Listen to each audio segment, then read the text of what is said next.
In The Crossing, light does more than illuminate space. It tells a story of growing up. It shapes emotion, defines boundaries, and guides us into Paipei's silent struggle.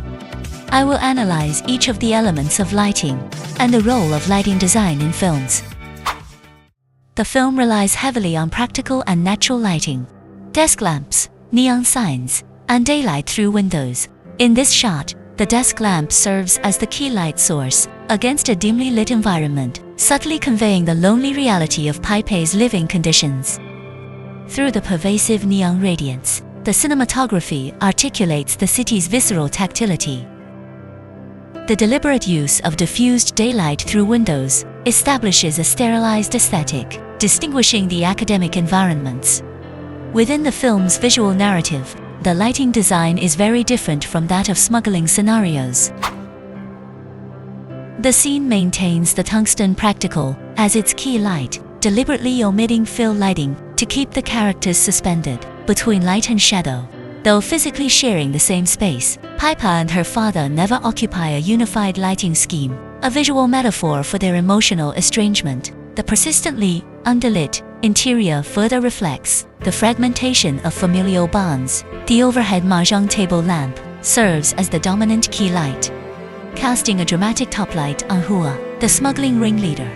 This deliberate, vertical lighting scheme fractures her facial planes into stark, chiaroscuro, while the split lighting technique constructs a visual duality simultaneously, projecting authority and inscrutability.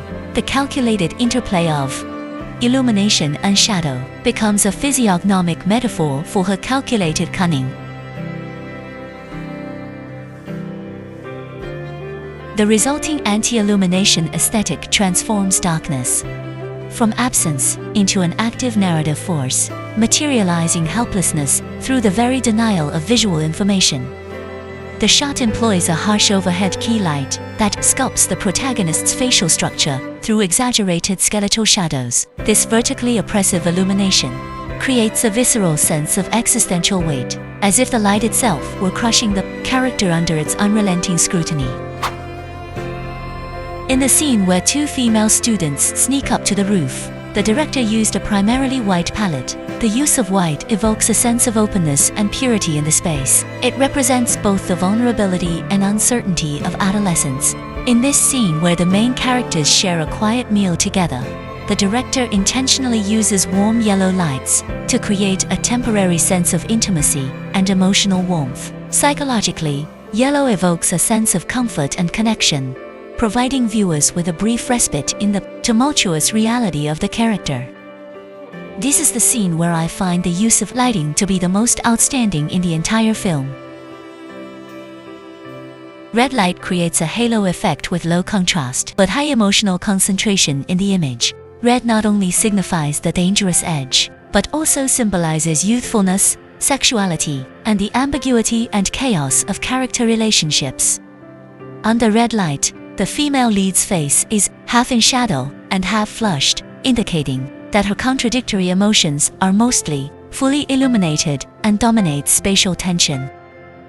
In this film, light is more than visual design. It is a mirror of the character's mind and the story's rhythm. Paipei moves between light and shadow, and through those spaces, we glimpse her loneliness, tension, and coming of age.